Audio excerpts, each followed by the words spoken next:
গতকাল অর্থাৎ 4ই মে ছিল রাজ্য বিধানসভা ভোটের ফল ঘোষণা। বঙ্গে বিজেপি সরকার গঠন হতে চলেছে। পশ্চিমবঙ্গে গেরুয়া আবিরের ঝড় উঠেছে। এদিন মমতা বন্দ্যোপাধ্যায়ের কালীঘাট বাসভবনের সামনে থাকা অত্যাধুনিক গেট ব্যবহার করতে পারবে না বলে লালবাজার সূত্রে খবর। সরিয়ে দেওয়া হয়েছে রিমোট কন্ট্রোল অত্যাধুনিক গেট। হরিশ চ্যাটার্জি স্ট্রিটে সাধারণ মানুষ প্রবেশের ক্ষেত্রেও থাকছে না অনুমতি। ব্যুরো রিপোর্ট, বাংলার কণ্ঠ।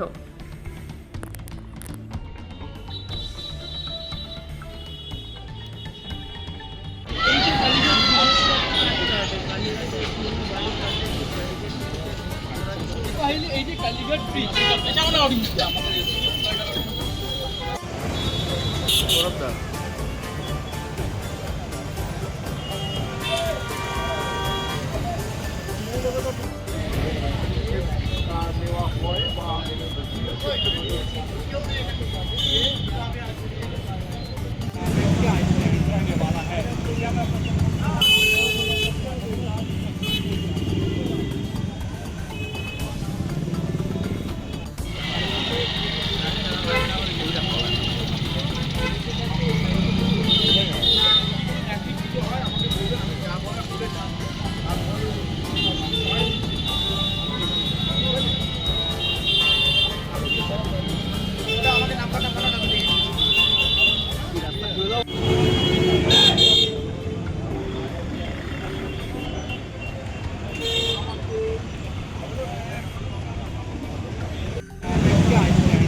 এই যে কালীঘাট ব্রিজ এটা আমরা অডিট আমাদের